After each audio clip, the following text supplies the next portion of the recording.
नमस्कार, मैं हूं संजय शर्मा। आप देख रहे हैं 4 PM न्यूज़ नेटवर्क। गुजरात फंसा हुआ है। गुजरात में क्या होगा अभी कहना बहुत मुश्किल है।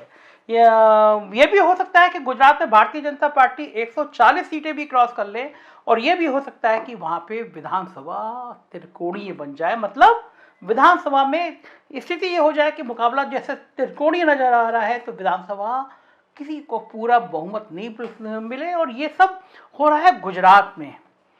गुजरात में हम लोग बहुत निचले स्तर तक अध्ययन कर रहे हैं। गुजरात मतलब 2024। 2024 मतलब नरेंद्र मोदी जी अमित शाह का भविष्य। 2024 मतलब अंबानी अडानी का कारोबार। बहुत कुछ 2024 पर निर्भर है। और 2024 किस पर निर्भर है? 2024 निर्भर है गुजरात के चुनाव पर। कब मैं बातचीत कर रहा था अशोक वानखेड़े जी से, तो वो कह रहे थे कि अगर 130 से ऊपर गई सीटें तो ये तय बात मानो कि गडकरी और राजनाथ सिंह का टिकट तक कट जाएगा। और ये सीटें 100 से नीचे रह गई, इसका मतलब प्रधानमंत्री जी का उनकी पार्टी में ही विरोध शुरू हो जाएगा। तो जाहिर है कि गुजरात बहुत मुश्किल है, गुजरात बहुत परेशान करने वाला है। यही कारण है कि भाजपा शासित सभी राज्यों के मुख्यमंत्री गुजरात के चुनाव में उतार दिए गए हैं। प्रधानमंत्री ताबड़तोड़ रैली कर रहे हैं, भावनात्मक रिश्ता अपना रहे हैं, कांग्रेस से परेशान है, कांग्रेस का जिक्र कर रहे हैं, कह रहे हैं मेघा पाटेकर जैसे लोगों तक को कांग्रेस साथ ले आई है। कह रहे हैं ये लोग बाहर के लोग हैं, भावुक हो रहे हैं, कह रहे हैं मुझे मुझे मेरी औकात बता रही है। इस तरह की चीजें प्रधानमंत्री जी को गुजरात में कहनी पड़ रही है। वो गुजरात जो उनका अपना राज्य है। कोई सोच सकता था कि गुजरात का चुनाव भी फंस सकता है? अब से कुछ महीने पहले तक लगता था कि गुजरात तो यूं चुटकी बजाते नहीं उठ जाएगा। गुजरात की जनता को पता ही नहीं है उनका मुख्यमंत्री है कौन। शराबबंदी होने के बावजूद रोज लगातार लोग शराब पिए मिल जा रहे हैं। गुजरात की राजनीति क्या है ये मैं आपको आज विस्तार से बताऊंगा, और मैं एक ऐसे शख्स से मिलवाऊंगा जिसने राजनीति की नब्ज पहचानी।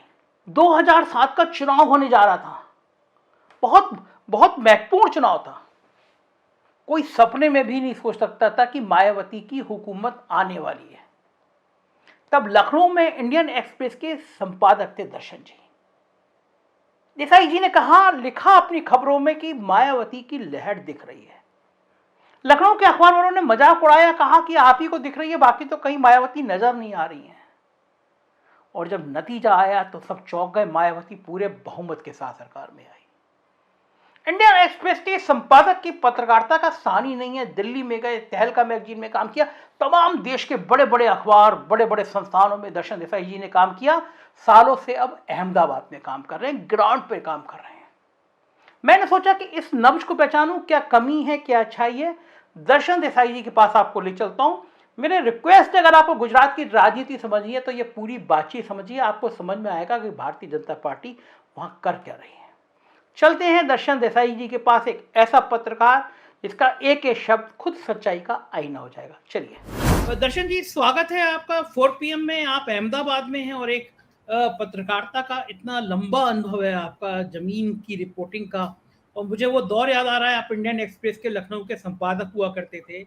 मुलायम सिंह जी की सरकार थी और उस समय में कोई मान नहीं रहा था कि मायावती आ जाएगी। किसी ने सपने में कल्पना नहीं की थी। आप, मुझे याद है अभी तक आपकी लखनऊ में वो चर्चा का विषय बनती है रिपोर्ट। अकेले आप लखनऊ के पत्रकार थे जिसने अनुमान लगा लिया था कि मायावती आने वाली है, जबकि पूरे देश के किसी मीडिया हाउस को अंदाजा नहीं था कि मायावती आ जाएंगी। तो जाहिर है मैं ये बात इसलिए याद दिला रहा हूँ कि आपकी पॉलिटिकल नब्ज बहुत मजबूत है। तो आज गुजरात में हैं आप, अहमदाबाद में, सालों से अहमदाबाद में हैं। गुजरात चाहता क्या है और गुजरात में होने क्या जा रहा है, यहाँ से शुरुआत करता चाहता क्या है वो बहुत ही पेचीदा सवाल है, तो उस पे हम बाद में आते हैं। लेकिन होने क्या जा रहा है उस पे थोड़ा सा थोड़ी सी बात कर सकते हैं। देखिए, पहली बात तो ये है कि सर्वे आए हैं कि 131 से लेके 140 तक की भाजपा की सीटें आएंगी। वो सी वोटर और दूसरे भी किसी का आया, मैं नाम भूल रहा हूँ। कई सर्वे आए हैं जो ये कह रहे हैं।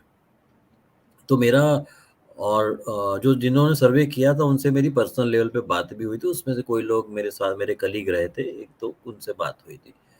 तो मैंने उनको ये बोला था कि आप जो ये लिख रहे, ये सर्वे जो आप दे रहे हो, तो मुझे ये ऐसा लग रहा है, मुझे यहाँ बैठ कर के, मैं यहाँ अहमदाबाद में बैठा हूँ और आप दिल्ली में बैठे हैं, आप सर्वे कर रहे हैं, तो मुझे ये लग रहा है कि मैंने बहुत साल घास काटी है, मुझे कुछ समझ में नहीं आ रहा है क्या हो रहा है। क्योंकि मुझे लगता, मैंने बोला फिर आपको पक्का पता है कि आपने ये सर्वे गुजरात में ही किया था या कहीं और किया होगा? तो बोले आप ऐसा क्यों कह रहे हो? मैंने बोला सिंपल रीज़न ये है कि एक तो ज़मीनी हकीकत ऐसा कुछ मुझे दिखाई नहीं पड़ रहा है। इसलिए मैं कह रहा हूँ ना, अगर मुझे नहीं दिखाई पड़ रहा और अगर यही सच है तो मैं शायद घास ही काट रहा था। तो लेकिन मुझे ऐसा नहीं दिखाई पड़ रहा है, तो उसका वो जो रीज़न क्या है? मैंने बोला 2-3 रीज़न है। मतलब एक मेन रीज़न ये है कि 2002 में जब हिंदुत्व का टोटल पीक था, मतलब इतना बड़ा हिंदुत्व का पीक शायद अडवाणी जी की पूरी यात्रा में नहीं था, सोमनाथ से अयोध्या। पूरी यात्रा में इतना बड़ा हिंदुत्व का पीक नहीं था, इतना बड़ा पीक 2002 हिंदुत्व में हुआ। और वो उस टाइम नरेंद्र मोदी जी खुद चीफ मिनिस्टर थे। जैसे अभी तो नहीं है।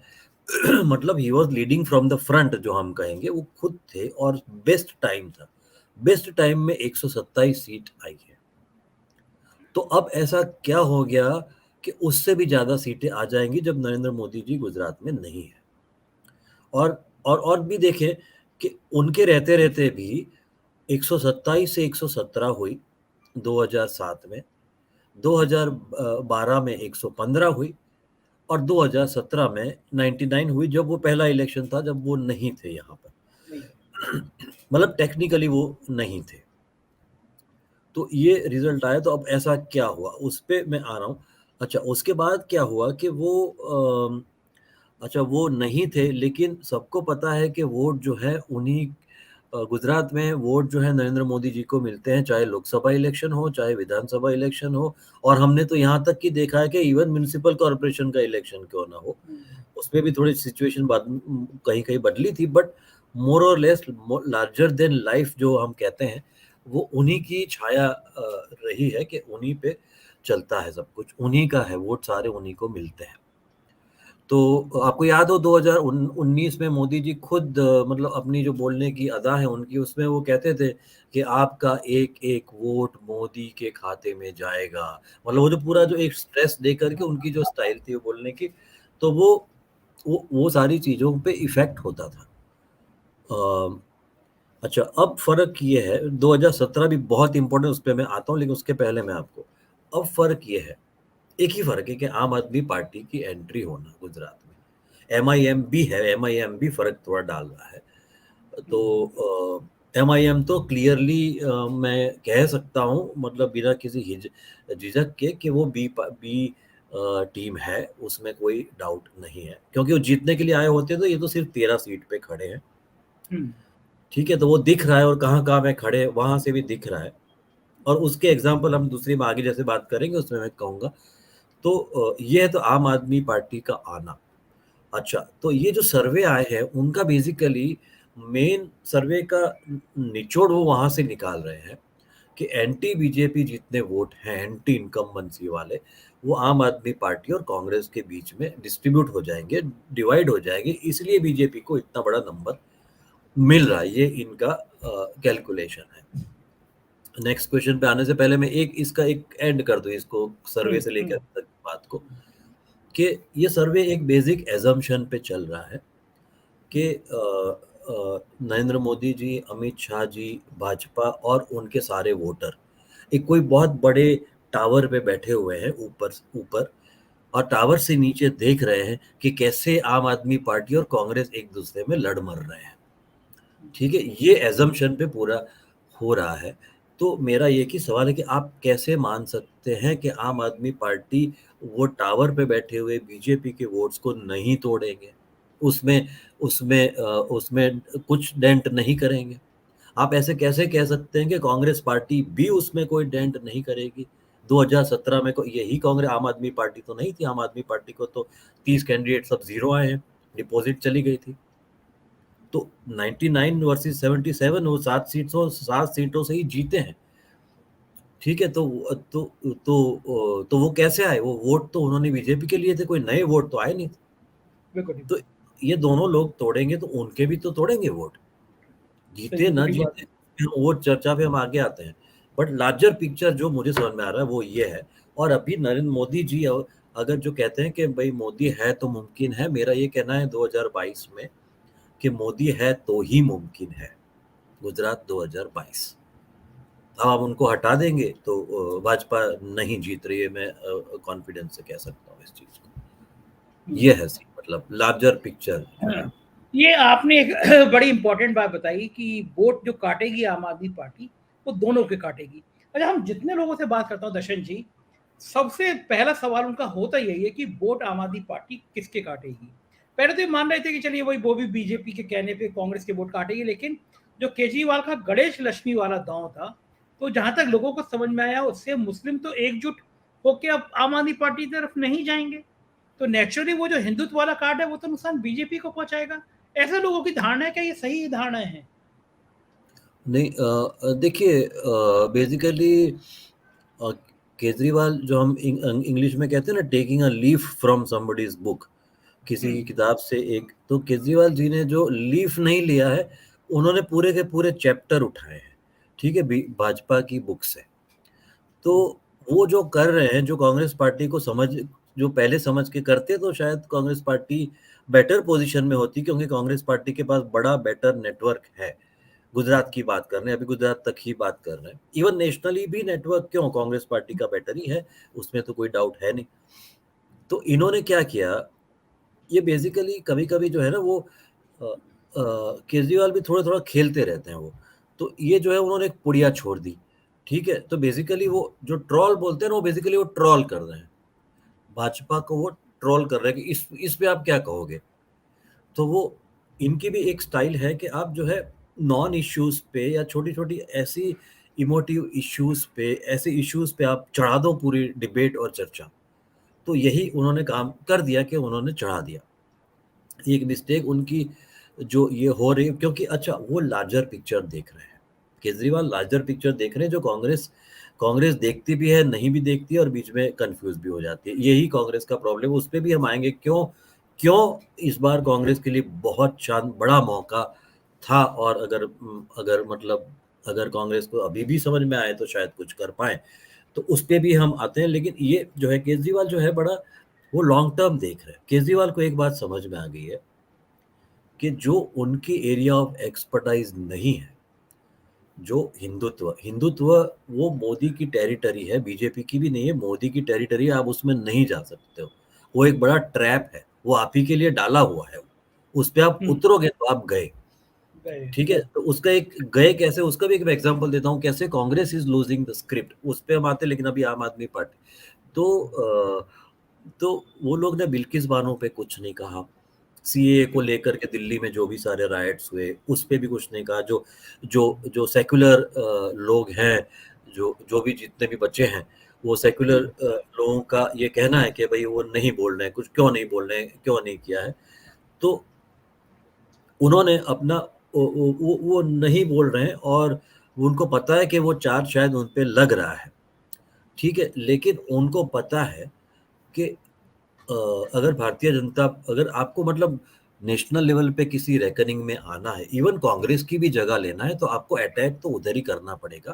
तभी आप मोदी वर्सेस केजरीवाल का पूरा 2024 तक आप पूरा पूरा माहौल जो है मजमा बना देंगे, मोदी वर्सेस केजरीवाल।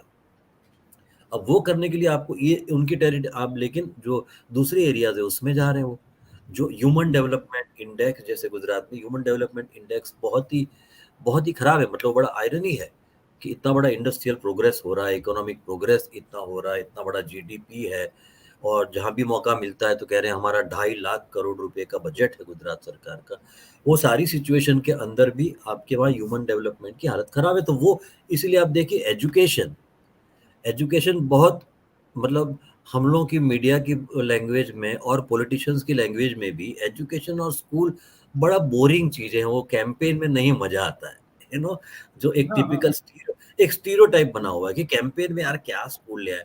बट उन्होंने एजुकेशन को मेन स्ट्रीम उस पे लेके आ गए केजरीवाल। उनकी सबसे बड़ा अचीवमेंट ये था कि अभी तक, जब मोदी जी 2002 में सीएम बने, तो वो हमको भी कहते थे, मीडिया वालों को और ऑपोजिशन को भी कहते थे कि मैं जहाँ-जहाँ जाऊँगा आप मेरे पीछे-पीछे आएँगे। कहने का मतलब है कि एजेंडा हम सेट करेंगे। 2002 से लेके 2022 तक एजेंडा वो ही सेट करते आए। इन्होंने इस बार केजरीवाल ने एजेंडा सेट कर दिया कि एजुकेशन का क्या हाल है। और मैंने 2-3 दिल्ली के जर्नलिस्ट लोगों से पूछा फ़ोन करके, क्योंकि मैंने देखी नहीं है। दिल्ली में आता रहता रहा हूँ, लेकिन तब तो मैं जब दिल्ली से निकल गया तब तो केजरीवाल नहीं थे। तो पूछता रहता हूँ कि भाई क्या सही में कुछ स्कूल्स का काम हुआ है? तो लोग बोलते हैं नहीं। मतलब क्रॉस सेक्शन से मैंने बात किया। जो जो इवन प्रो बीजेपी लोग हैं उनसे बात किया तो बोले नहीं, स्कूल्स में तो काम हुआ है। और मोहल्ला क्लिनिक ने भी बहुत अ, मोहल्ला क्लिनिक से भी बहुत बड़ा फ़ायदा वो हो रहा है। तो आप ये देखिए कि वो एक वेलफेयर स्टेट के लार्जर इश्यूज़ पे चीज़ों को वो लाना शुरू किया था। अब थोड़े से वो ज़्यादा थोड़े प्रैक्टिकल भी हो गए हैं। ठीक है? वो ये भी जो है, ये मेरे ख़्याल से स्कूल्स, और ये आप ज़्यादा बता पाएँगे, ये स्कूल और मोहल्ला क्लिनिक मेरे ख़्याल से उनके पहले फ़ेज़ की इनिशिएटिव हाँ, है। पहले दैट फेज़ से की थी। और दर्शन जी, मुझे आपकी बात बिल्कुल ठीक लग रही है, क्योंकि आप मुझे याद आ रहा है कि वो जो स्कूल वाला था, तो मोदी जी ने एक मॉडल बनाया स्कूल का, वहाँ बैठे हुए थे। वो ट्रोल हो गया कि आपको फर्जी स्कूल स्कूल बनाने। थी नहीं। और मुझे लगता है कि मोदी जी पहली बार किसी नेता की ट्रैप में फँसे, किसी दूसरे की पिच पे गए वो, वरना वो अपनी पिच पे हमेशा इनवाइट करते थे, लोगों को फँसा दिया करते थे। और लोग जाते भी थे। और लोग तो जाते इन्होंने भी थे वो। हाँ, तो इन्होंने गेंद इन्होंने इन्होंने स्कूल वाला कर दिया। अच्छा, दूसरा ये है कि लोग कहते हैं कि भई शहरों में बीजेपी को कुछ नहीं हो सकता है। वो शहरों में कहाँ जा रहे हैं? वो शहरों में किसको टच कर रहे हैं? तो वो छोटे तबके के इकोनॉमिकली बैकवर्ड लोगों को टच कर रहे हैं। जैसे ऑटो रिक्शा वाले हो गए, ठेले वाले हो गए, बस कंडक्टर हो गए, फिर पुलिस कांस्टेबल तक हो गए। हुँ। हाँ, तो वो उनको वहाँ तक वो उ उस लेवल सरकारी कर्मचारी हो गए। अच्छा जी, ये जो जो ये वाला तबका है जिसको वो टच कर रहे हैं, तो ये अगर सपोज़ मैं मान लेता हूँ कि ये केजरीवाल की तरफ गया, तो अगर केजरीवाल नहीं होते तो फिर ये तबका बीजेपी की तरफ जाता या कांग्रेस की तरफ जाता? दोनों थोड़ा लो वोटिंग, लेकिन हिंद बीजेपी की तरफ लो वोटिंग होता और कांग्रेस की तरफ भी जा सकता था।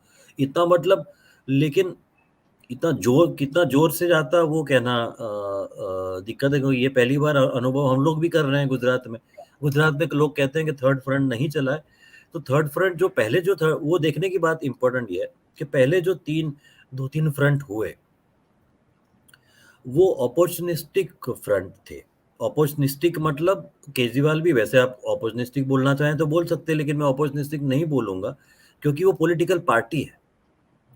पॉलिटिकल पार्टी है, 2 स्टेट उनके पास है और फिर तीसरे स्टेट में अपना अपना नसीब आज़मा रहे हैं। नथिंग रॉन्ग इन इट, क्यों नहीं करेंगे मतलब। ठीक बात है, बिल्कुल ठीक बात है। तो वो कर रहे हैं, वेदर उनको हिमाचल में को फ़ोकस करना चाहिए था, गुजरात का फ़ोकस करना चाहिए, वो पूरा अलग डिबेट है वो।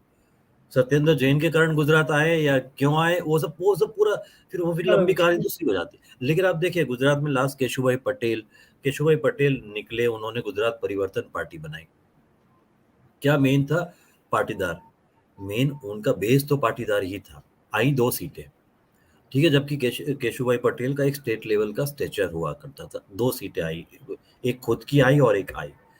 उसके पहले Shankar Singh Vaghela once again offshoot, ये केजुभाई पटेल बीजेपी से निकले हुए। उसके पहले शंकर सिंह वाघेला भी बीजेपी से निकले हुए, राष्ट्रीय जनता पार्टी उन्होंने बनाई, 4 सीटें आई। शंकर सिंह वाघेला, जो लोग कहते हैं कि शंकर सिंह वाघेला और नरेंद्र मोदी दोनों लोगों ने भाजपा को गुजरात में खड़ा किया। शंकर सिंह वाघेला मोटरसाइकिल चलाते थे, मोदी जी पीछे बैठते थे। और ज़्यादातर क्रेडिट मतलब आप जो ऑफ रिकॉर्ड वाले जो बहुत सारे लोग आपसे बात करें, वो ज़्यादातर क्रेडिट शंकर वाघेला को देते हैं कि उन्होंने बिल्ड किया था। और हमने तो देखा है उनके पास एक स्कूटर था, मोटरसाइकिल थी, उसके बाद वो पुरानी एक फिएट आती थी, फिएट 1100, अगर आपको पता हो, गोल सी थोड़ी-सी फिएट आती है, वो उसमें हाँ, अकेले घूमते, सब जगह घूमते थे वो।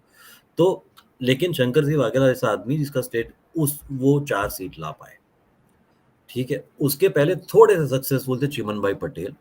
चिमन भाई पटेल कांग्रेस के थे ओरिजिनल, वहाँ से निकले, उन्होंने जनता दल बनाया, और उन्होंने सरकार भी बना ली। जन बीजेपी 1990 में तो जेडी बीजेपी की मिली-जुली सरकार बनी, कोएलिशन। जो 92 में बाबरी के बाद हटा, कोएलिशन टूटा, फिर वो कांग्रेस में वापस गए। तो उनका वो पहले जब पहले भी उन्होंने पार्टी के अंदर रिवोल्ट करके कांग्रेस पार्टी में रह करके उन्होंने ये एक सरकार अपनी बनाई। उसके बाद नवनिर्माण एजिटेशन बहुत बड़ा हुआ, उसमें उनकी सरकार गिर गई। उसके बाद से जो जेपी मूवमेंट जेपी मूवमेंट को उसमें से इंस्पिरेशन मिला और यहीं से जेपी मूवमेंट शुरू हुई। बाकी सब तो हम जानते हैं 77 में क्या हुआ, 80 में वापस आए, बीजेपी की स्थापना हुई। तो लेकिन ये सब सारे जो है अभी तक इस तरह से वो सक्सेसफुल नहीं हुए, क्योंकि ये सारे ऑपोर्चुनिस्टिक थे। 95 में भाजपा की सरकार को तोड़ी पहली बीजेपी की गवर्नमेंट, जो 6 महीने में पहली केशव भाई की सरकार गिर गई थी, दूसरे मतलब कॉम्प्रोमाइज कैंडिडेट आए वगैरह वगैरह, वो उन्होंने किया। और फिर भी वही बीजेपी ऐसे ही तरह की मेजोरिटी के साथ वापस 1998 में आ गई, क्योंकि वो पूरा दिख गया कि पूरा ऑपोर्चुनिस्टिक अच्छी चल रही थी पार्टी, ये पूरा ऑपोर्चुनिस्टिक अलायंस आकर के ये सब कर रहा है। तो ये सारे ऑपोर्चुनिस्टिक है, इसलिए थर्ड फ्रंट नहीं चला है।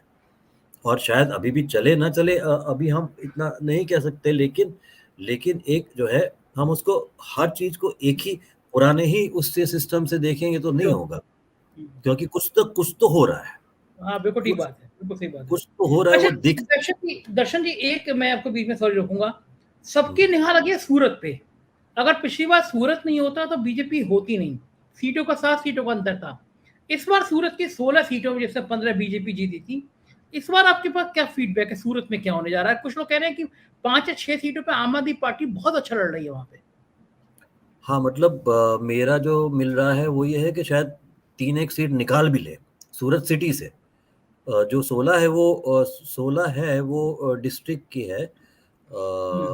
हाँ, 16 डिस्ट्रिक्ट की है और 12 जो है सिटी की है। 4 आसपास है और 12 सिटी की है। ओके। तो ये जो है तो तो आप वो बिल्कुल सही कह रहे हैं, आम आदमी पार्टी को आप नकार नहीं सकते वहां पे, अगर मान लीजिए आपका। नकार नहीं सकते, क्योंकि अच्छा, एक मैंने एनालिसिस पढ़ा, बहुत इंटरेस्टिंग चीज आप देखने लायक है, कि एक एनालिसिस पढ़ा कि भाई आम आदमी पार्टी जो है वो बेसिकली सूरत म्युनिसिपल कॉर्पोरेशन में ठीक है, ऑपोजिशन आई, कांग्रेस 0 हो गई, 27 सीट लेके आई, और लेकिन वो तो म्युनिसिपल कॉर्पोरेशन लेवल के इश्यूज थे, और स्टेट लेवल के इश्यूज में उसका कुछ वो खास वो नहीं है।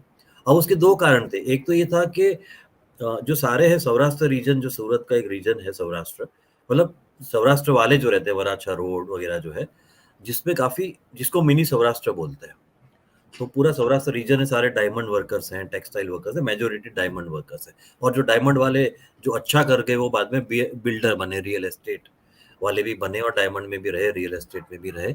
और तो ये सारा वो रीजन है, वहाँ पे टेक्सटाइल वाले भी है, लेकिन डायमंड की मेजोरिटी, वो सारा जो वराछा एरिया है ना, ये सारा वराछा एरिया का कंटिन्यूअस लाइव इंटरेक्शन है सौराष्ट्र रीजन के साथ में। सौराष्ट्र रीजन जहाँ पे मैक्सिमम सीटें 54 सीटें, उनके साथ इनका लाइव कांटेक्ट रहता है, अभी भी आज भी है। और ये वो लोग हैं जो जिनका माइग्रेशन शुरू हुआ था 1956 में, छप्पनियों दुकाल बोलते हैं ना, छप्पनियों मतलब 56 वाला, दुकाल मतलब वो अपना जो आता है, क्या बोलते हैं, सूखा पड़ना। तो वो 1950 बहुत बड़ा समय तक वो सूखा पड़ा, इसलिए काफी सारे लोगों का माइग्रेशन आता गया, और पूरा रीजन जो है उसको मिनी सौराष्ट्र लोग बोलते हैं, और वो एकजुट होकर के ऑलमोस्ट एक ही टाइप की वोटिंग उनकी रहती है। वहां से वो लोग मेजोरिटी 27 सीटें, एक आध दो फिर भी इधर उधर है, लेकिन मेजोरिटी सीटें जो है वो उसी रीजन से आई है। और वो सारा रीजन मतलब पाटीदार रीजन, ठीक है। और वो पाटीदार रीजन उस टाइम हार्दिक पटेल कांग्रेस में थे, और हार्दिक पटेल जो है वो जो है वो म्युनिसिपल कॉर्पोरेशन लेवल की टिकटें भी, जो उनके पास के जो नेता है, पाटीदार अनामत आंदोलन समिति, जो पास बोलते हैं, PAAS, उनके उनके नेताओं को टिकट नहीं दिलवा पाए थे। और ये सारा वो गुस्सा जो था कांग्रेस भाजपा के ऊपर का गुस्सा, जो कांग्रेस में जाने वाला था, पाटीदार रजिस्ट्रेशन का कारण जो गुस्सा था, वो नहीं गया, और ये आम आदमी पार्टी में चला गया सारा पाटीदार। और उसमें से जो हार्दिक पटेल के 2-3 जो खास होते थे, उसमें से अल्पेश कथीरिया जो नंबर 2 है, उसके ऊपर भी इतने ही संगीन केसेस जितने हार्दिक पटेल पे लगे, वैसे ही उसके पर भी है, अल्पेश कथीरिया पे। वो वराछा रोड से खड़े हैं। एक उनका धार्मिक मालवीय था, वो भी सूरत से खड़े हैं। और उनका जो ओरिजिनल अन्ना के टाइम की टीम के लोग हैं, मनोज सोरठिया, वो अन्ना हजारे के टाइम के लोग हैं, मनोज सोरठिया, फिर राम धड़ुक, ये सारे लोग, ये सारे पाटीदार है, और सारे लोग आम आदमी पार्टी से खड़े हैं सूरत में। तो 3-4 सीटों का उनका है। सही अब बात है, ये बहुत बहुत मजबूत हो जाए, ये तो बहुत मजबूत हो जाता है। अच्छा दर्शन जी, दो ये है। सवाल है, बड़े बड़े सवाल दो हैं। अगर मोदी जी 110 प्लस होती है, मतलब बीजेपी 110 प्लस होती है, तो मोदी जी जाहिर है पार्टी में बहुत मजबूत हो जाएंगे। अगर 120 हुई तो और मजबूत हो जाएंगे। लेकिन सीटें अगर 100 से कम होती हैं तो 2024 में मोदी जी और शाह जी के ऊपर इसका क्या असर पड़ेगा?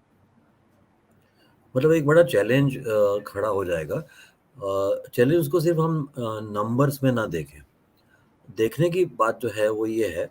अच्छा नाउ अब मैं 2017 की बात करता हूँ। तो आपको मैं रेफरेंस टू कॉन्टेक्स्ट मिलेगा कि 2017 में हार्दिक पटेल, लोग कह रहे हैं कि हार्दिक पटेल का एजिटेशन, फिर जिग्नेश मेवाणी और अल्पेश ठाकुर, ये तीनों की वजह से कांग्रेस पार्टी कि इसका इतना अच्छा परफॉर्मेंस रहा। ये बात सही भी है और टोटली सही नहीं भी है। ये राहुल गांधी का बेस्ट स्टिंट था। अब राहुल गांधी की पॉलिटिकल करियर का बेस्ट टाइम 2017 गुजरात था, वो भी आप देखिए गुजरात में, ठीक है, जहां से मतलब पप्पू ज्यादातर लोग पप्पू बनने की जो सारा बेस सब वहीं से, ज्यादातर लोग वहीं यहीं पप्पू उनको बोलते हैं। तो उनकी अच्छा उन्होंने क्या मुद्दे रेस किए? उन्होंने मुद्दे रेस किए अनएम्प्लॉयमेंट, ठीक है, उन्होंने मुद्दे रेस किए किसानों में जो स्ट्रेस था वो इश्यूज रेस किए। उन्होंने बहुत सारे जो ह्यूमन इंडेक्स वाले भी रेस किए, लेकिन मेन ये सब उन्होंने प्राइवेटाइजेशन, जमीन, ये सब इश्यूज, जल जंगल जमीन आदिवासी एरिया में, ये सारे इश्यूज पे उन्होंने बात की। और पहली बार ऐसा हुआ जब मैं देख रहा था, मैं उनके पीछे पीछे गया था पूरे उनके टूर में गुजरात में, तो हमने पहली बार देखा कि वो एक बार भी हिंदुत्व का ही नहीं कर रहे। भले वो 26 मंदिरों में जाके आए थे, लेकिन उन्होंने कोई उस पे जाके आए, बस उतना ही किया, उससे ज्यादा कुछ नहीं किया। उस पे सिर्फ इमेजेस बनी, फोटो ऑफिस बने, वीडियो बन गए, लोगों ने उनको सॉफ्ट हिंदुत्व वगैरह भी चला दिया। जबकि मेरा मानना है सॉफ्ट हिंदुत्व नाम की कोई चीज नहीं होती, हिंदुत्व एक ही होता है, हार्ड होता है, ठीक बात है, बिल्कुल सही। सॉफ्ट वॉफ्ट कुछ नहीं होता है। तो और बात वो एक ही हिंदुत्व है जो इनका उस पे उनका पूरी मोनोपोली, कमांड है। आप उस नहीं, उसमें हम नहीं छू सकते उसको। अच्छा, तो हाँ, लेकिन इन्होंने उसमें बिल्कुल गए नहीं, वो यही बात की। अच्छा, एक पाटीदार, एक ओबीसी और एक दलित, वो एक प्लेटफॉर्म पे आना गुजरात में, वो अपने आप में एक बहुत बड़ी घटना थी, क्योंकि ऐसा हो नहीं सकता है। तीनों एक दूसरे के मतलब रादर रादर पाटीदार और ओबीसी सब दलितों के एक्सप्लॉइटर रहे हैं। तो एक दूसरे का कास्ट बेसिस पे बड़ा एक्सप्लॉइटेशन होता है, दलितों पे बहुत अत्याचार होते हैं गुजरात में, मेजोरिटी और हाई कास्ट, जिसमें पाटीदार का बड़ा रोल है। लेकिन ये तीनों साथ में आए। अच्छा, ये तीनों एक ही बात कर रहे थे, अनएम्प्लॉयमेंट, अपने प्राइस राइज और यही सब, प्राइवेटाइजेशन ऑफ एजुकेशन, ये सारी बात कर रहे थे। और वो सब जगह उनको ट्रैक्शन मिल रहा था। हार्दिक पटेल की रैली में, मैंने एक दो रैली ऐसी देखी है, मोरबी में भी देखी थी, कि हार्दिक पटेल की रैली में मोदी जी से ज्यादा लोग देखे गए थे सेम डे, ऐसा भी देखा गया था। हो रहा है, तो बिल्कुल ठीक कह रहे हैं। तो वो जो है, अच्छा, और दूसरे लेकिन देखिए उनकी इस बार तो दर्शन जी कह रहे हैं कि हार्दिक पटेल की अपनी सीट फंसी हुई है, बीजेपी में फंसी आ हुई गए है, लेकिन। हाँ, इतना आसान नहीं है, इतना आसान नहीं है। तो इतना मेरे आसान क्योंकि लबोलाब दर्शन जी, मैंने भी आपका बहुत समय लिया, लेकिन आखिर में बस मैं सिर्फ 2 मिनट में जानना चाहता हूँ। आज की तारीख में दो सिर्फ सवाल पूछूंगा आपसे मैं। क्या कोई संभावना ऐसी भी है कि गुजरात में हंग असेंबली आ जाए? अभी मतलब ऐसे देखें तो ऐसा लग रहा है कि आ सकती है, आ सकती है ऐसा। क्योंकि अब आप देखिए, अब जिस तरह से पैनिक तो आपको दिख रहा है बीजेपी में, जिस तरह का पैनिक है, जितनी सारी रैलीज किए हो रही है, ठीक है, सारे और मुख्यमंत्री उतार दिए अपने, सारे मुख्यमंत्री उतार दिए। सारे मुख्यमंत्री। और दूसरा, मोदी जी की दो खास एक चीज है कि वो जब सन ऑफ द सॉइल पे आ जाते हैं कि भाई मैं जो है मतलब गुजरात का हूँ, ये सब बाहर वाले हैं, आम आदमी पार्टी है, दूसरे लोग बाहर वाले हैं, कांग्रेस तो वैसे भी देखिए मेधा पाटकर वो रैली में चली गई। जी, अच्छा, और कांग्रेस में पता नहीं कोई जिंक्स है या किसी ने सिखाया है, पता नहीं, कि हर इलेक्शन के थोड़े दिन पहले वो एक बोल देते हैं, इन्होंने औकात बोल दिया मधुसूदन मुका बोल मिस्त्री ने। मत बोल, हाँ, वो तो उनको अब वो बोल दिया, बैटिंग करना भाई पड़ता है। उनको, मोदी जी को आप एक लूज बॉल दे दोगे तो वो पूरी मैच हाँ, ले तो जाएंगे, सिक्सर आप मारेंगे समझ भाई, लीजिए, सिक्सर मारेंगे। ठीक है, लेकिन वो वो महेंद्र सिंह धोनी है। है ना? हाँ, वो वो भाजपा बहुत के मदद से जो ये ग्रेट फिनिशर है वो कर डालेंगे। दर्शन वो आपने कर दिया, पुराना सारा याद कर दिया, सब ठीक याद है? कर दिया। और दूसरे इश्यूज़ चले गए, सौराष्ट्र में इतना बड़ा मोरबी कांड है, आप देखिए रोज़ हाई कोर्ट लताड़ रही है सरकार को, हाँ, रोज़। आज रोज रोज आज भी अभी मैंने लिखा है। तो हाँ, मतलब आप देखिए इतना बड़ा है, तो कांग्रेस सारे पार्टी मुद्दे इतनी नेतृत्व में चले गए। स्ट्रांगली उसको यूज़ नहीं एक्सप्लॉइट नहीं कर पा रही है, वो कांग्रेस पार्टी की वीकनेस है। तो ठीक वो बात है। भारत जोड़ो आपने कर लिया, लेकिन गुजरात छोड़ो भी कर रहे हो आप, है ना? बिल्कुल तो ठीक वो कह क्यों कर रहे हो? रहे हैं। तो इन वो लाइनों पे बहुत सोचना पड़ेगा कांग्रेस को भी। और दर्शन जी और एक आज आखिरी आपने चीज़ जो बहुत मैं पहले कह रहा था, आखिरी एक सेंटेंस जो अब मैं पहले कह रहा था, कि तो वो क्या हुआ कि वो सारी जो टारगेट था 2017 में, वो सारी देश की इकोनॉमिक पॉलिसीज़ के ऊपर टारगेट किया जा रहा था। और वो वोट जो हम कहते हैं कि वोट उनको मिलता है, तो ये वोट भी उन्हीं को मिला था जो 77 न नौ 99 पे आके रुक गया था। वो वोट भी बिल्कुल उन्हीं सही को बात है। मिला वो था।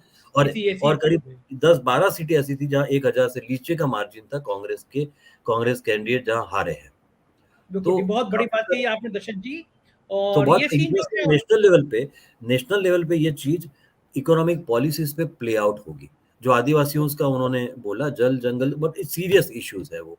मतलब मैं कुछ बोलूँ छोड़ दीजिए आप रिसर्च लोगों से पूछ सकते हैं, सरकार रिसर्च करवा सकती है क्या हो रहा है। उनके पास वो कोई पॉलिसीज़ नहीं दिखा पा रहे हो। जवाब देते तो वही दिखाते हैं जवाब कि हमने आदिवासी प्रेसिडेंट लेके आए, आपने को तो कुछ नहीं किया। बिल्कुल ठीक बट बात है। जो जो जल, जंगल, ज़मीन के सीरियस इश्यूज़ हैं, उसको उसको देखा जाना चाहिए और मेरे ख्याल से अगर अगर ये सारे इश्यूज़ जो है वो 2024 में इश्यूज़ बड़े बन के आएँगे। किसानों का इतना बड़ा आंदोलन हुआ था, आपने बिल्कुल देख ठीक लिया। बात है। ये मुद्दे होंगे और गुजरात अगर गलती से भी असेंबली आ गया तो बहुत बड़ा हो जाएगा। दर्शन जी शुक्रिया हमसे बातचीत करने के लिए। गुजरात में हम लगातार आपको परेशान करते रहेंगे क्योंकि मुझे नहीं लगता कि गुजरात से अच्छी ज़मीनी धरातल की सच्चाई कोई और बता पाएगा। बहुत-बहुत शुक्रिया आपने हमको समय दिया। धन्यवाद, धन्यवाद। सुना आपने? दर्शन देसाई जैसे पत्रकार भी मान रहे हैं कि संभव है कि यहाँ पे विधानसभा में किसी को पूरा बहुमत ना मिले। अगर ऐसे हालात होते हैं तो देश की राजनीति में भूचाल आ जाएगा, भारतीय जनता पार्टी की राजनीति में भूचाल आ जाएगा। और अगर आम आदमी पार्टी ने वास्तव में बीजेपी की नाराजगी वाले वोटों में बंटवारा कर दिया तो भारतीय जनता पार्टी एक बड़े अंतर से चुनाव जीतेगी। तो जाहिर है प्रधानमंत्री और मजबूत होंगे। गडकरी, राजनाथ सिंह, शिवराज सिंह चौहान, वसुंधरा राजे, योगी आदित्यनाथ, इन सब पे असर पड़ेगा। क्या होगा हम बताते रहेंगे। देखते रहिए 4PM न्यूज नेटवर्क। रिक्वेस्ट है आपसे, हमारा नया चैनल 4PM गुजरात लॉन्च हो गया है। गुजरात की हर खबर आपको गुजरात से मिलेगी, सब्सक्राइब करिए। यूपी की खबर देखना हो तो 4PM यूपी और बिहार की देखना हो तो 4PM बिहार सब्सक्राइब करिएगा। शुक्रिया, थैंक यू।